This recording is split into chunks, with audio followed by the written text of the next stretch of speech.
오늘 주신 말씀은 디모데후서 4장 1절에서 8절 말씀입니다.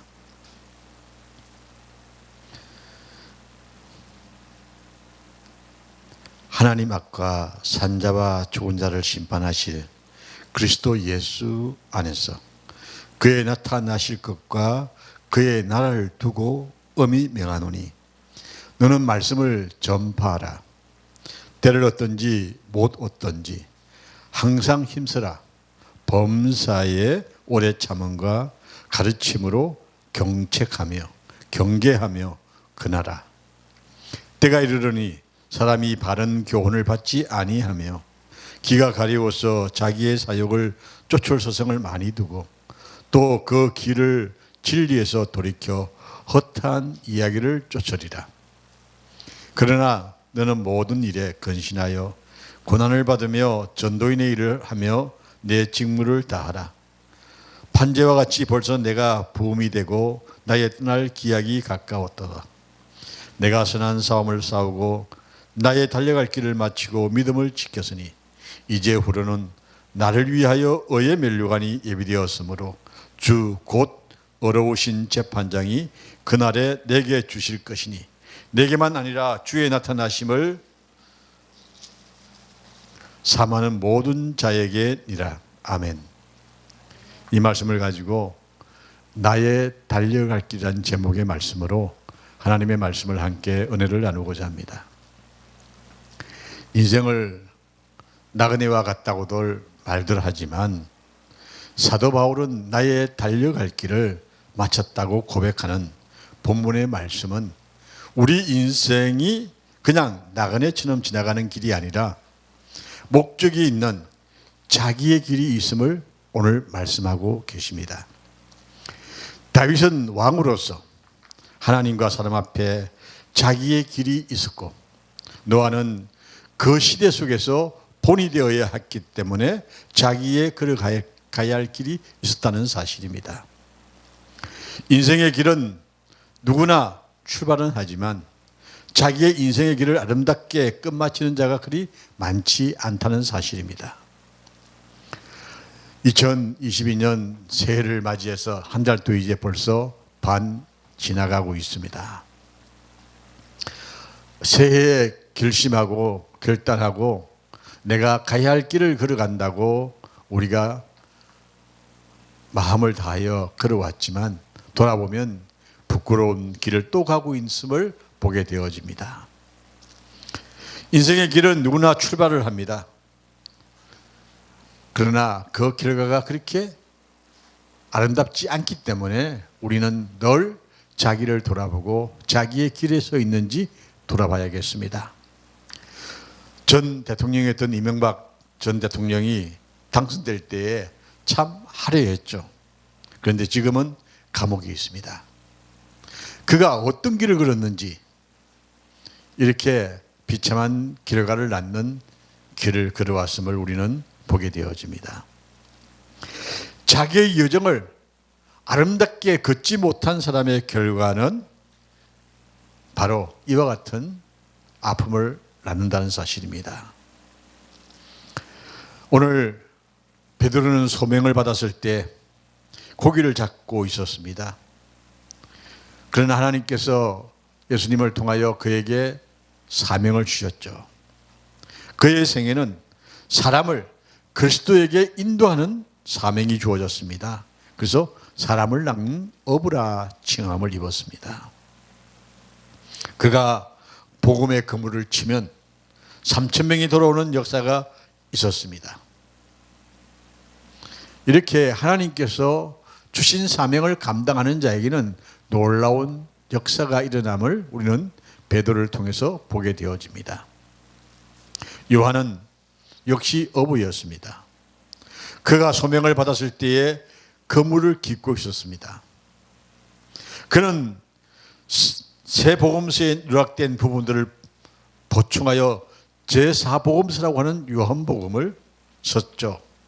그는 또한 계시록을 써서 신약 성경을 종결을 하는 일, 즉 그물을 깁는 역할을 담당했습니다.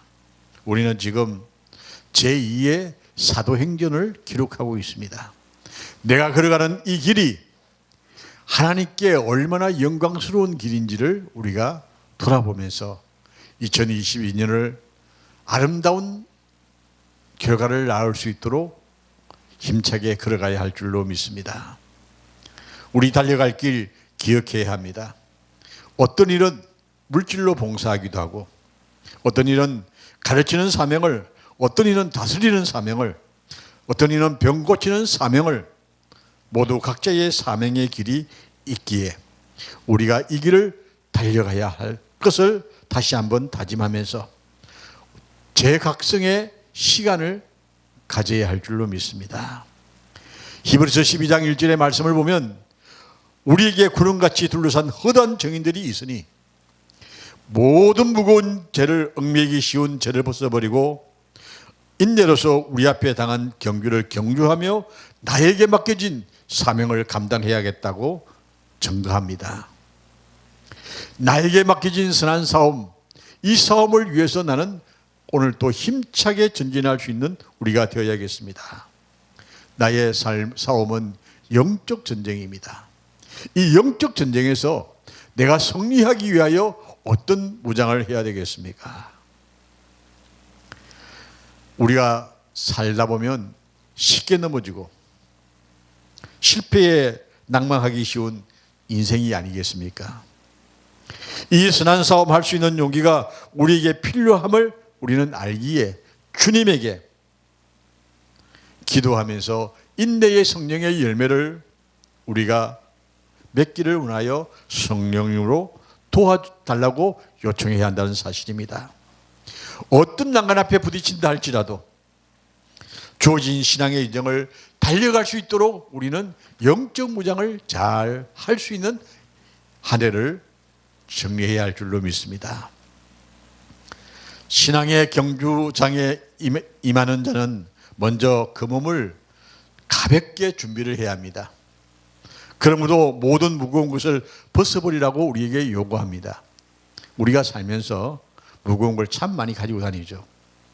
이 등산을 해보면 필요한 걸 많이 챙겨갑니다. 근데 한참 산에 오르다 보면 너무 무거워서 지치기 쉽습니다. 그래서 등산을 오래 하신 분들은 이야기하기를 될 수 있으면 가볍게 가라고 이야기합니다. 그렇습니다. 우리의 인생길 무거운 거 너무 많습니다.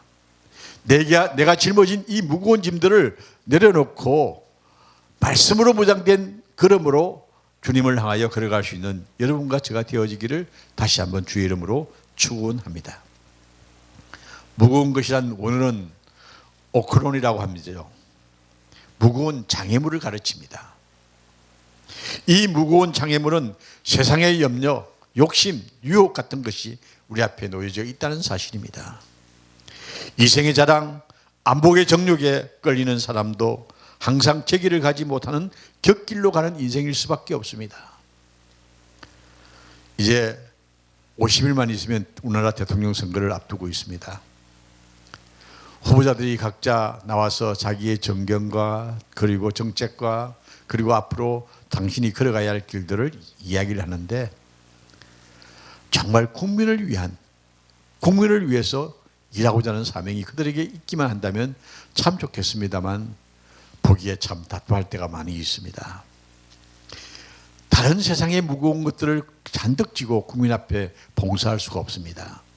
국민 앞에 다 내려놓고 국민을 위해서 일할 수 있는 대통령이 선출될 수 있다고 한다면 얼마나 이 나라의 복인지 알 수가 없습니다.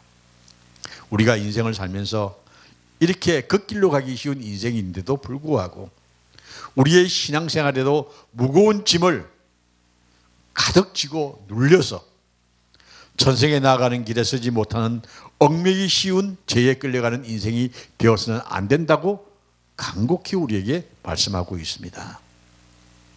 경주라는 것은 어떤 목표를 향해서 그리고 상급을 타려고 사람들이 서로 다투어 앞지르기 하면서 나아가는 것을 경주라고 하죠.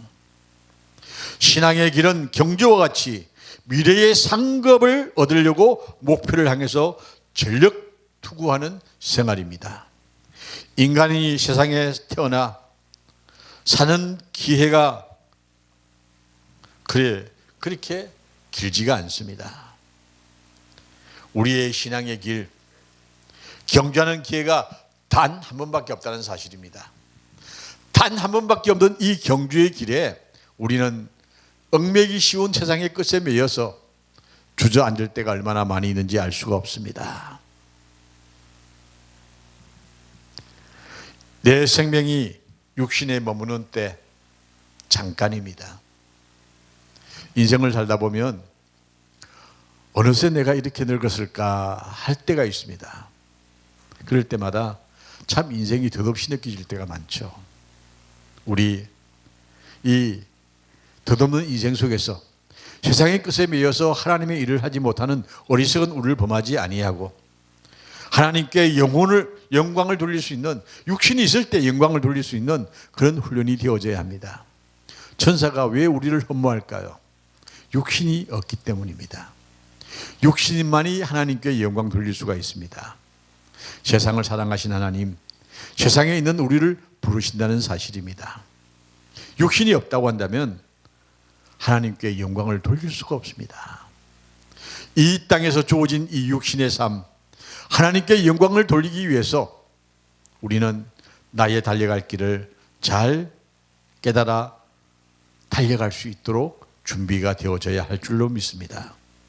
죽음이 와도 오직 이 믿음의 경주를 하기 위하여 달려갈 수 있는 사람, 이것이 신앙의 사람이라고 할 수가 있습니다. 전쟁에는 승리의 대용품이 없습니다. 전쟁에는 지면 아무런 의미가 없습니다. 누가 뭐라고 한다 할지라도 이겨야만이 전쟁이 아름다운 결과를 얻게 되어진 듯이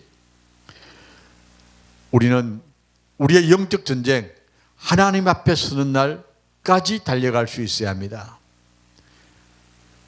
우리나라 6.25 전쟁의 영웅인 메가더 장군이 미 국회에서 이렇게 얘기했습니다. 여러분, 제가 전쟁에 나가서 지고 온다면 무슨 할 말이 있겠습니까? 내가 승리를 했기 때문에 이곳에서 여러분을 얼굴을 뵙습니다. 군인은 승리 외에 대용품이 없습니다. 오직 승리만이 군인이 가야 할 길입니다 라고 연설을 한 이야기를 제가 본 적이 있습니다. 그렇습니다. 우리 그리스도인은 승리 외에는 자랑할 것이 없습니다. 우리의 인생길, 하나님 보시기에 참으로 좋은 인생길은 바로 영적 전쟁에서 승리한 자만이 하나님 앞에 설 수 있다는 사실을 꼭 기억해야겠습니다. 마지막 심판대에 어려운 재판장이 되시는 주님께서 우리에게 의의 면류관을 받는 승리의 길에 설 수 있는 여러분과 제가 되어지기를 주의 이름으로 다시 한번 축원합니다. 그리스도인의 생활은 죄악 세상과 악한 마귀에 대항하여 싸우는 생애가 그리스도인의 삶입니다. 끊임없는 세상의 죄성과 유혹이 우리를 향해서 밀려올 때에 그 시련 속에서 끝까지 흔들리지 아니하고 지켜나가는 파수꾼의 삶이 그리스도인의 삶입니다. 나의 달려갈 길, 바로 이 사명을 감당하기 위해서 우리는 달려가는 것입니다. 베드로전서 15장 7절에 말씀하기를, 1장 7절에 말씀하기를 너의 믿음의 시련이 불로 연단하여도 없어질 금보다 더 귀하여 예수 그리스도에 나타나실 때에 칭찬과 영광과 좋은 길을 얻게 하려 함이라 그랬습니다. 사도 바울은 그의 한평생 시련 중에 자기를 부르신 주님에 대한 믿음을 지키고자 경주를 했노라고 오늘 우리에게 고백하면서 사랑하는 제자 디모데에게 너도 끝까지 잘 달려서 마지막 승리의 의의 면류관을 받으라고 오늘 본문의 말씀을 통해서 증거합니다. 구원은 오직 믿음에 있습니다. 그 믿음이 변치 않고 끝까지 달린 인생에게 상급인 의의 면류관으로서 그 믿음을 지킨 사람에게 주시는 어려운 상이 의의 면류관이죠. 이 보상은 그리스도의 재림하시는 날 어려우신 재판장이신 주 예수 그리스도께서 주시는데, 성경에 승리하는 성도에게 생명의 면류관도 주시겠다고 야고보서 1장 12절에 말씀하고 있습니다. 영광의 면류관, 의의 면류관, 이 생명의 면류관, 이 면류관들은 시들지 않는 면류관이라고 베드로전서 5장 4절에 말씀하고 있죠. 믿음의 경주를 잘 달려서 승리할 수 있는 2022년이 되어지기를 주의 이름으로 축원합니다. 하나님께는 영광이요 우리에게 기쁨이 되는 이 해를 맞이할 수 있는 여러분과 제가 되어지고, 끝까지 달려가서 2020년 연말에 잘했다 칭찬받는 여러분과 제가 되어지기를 주의 이름으로 축원합니다.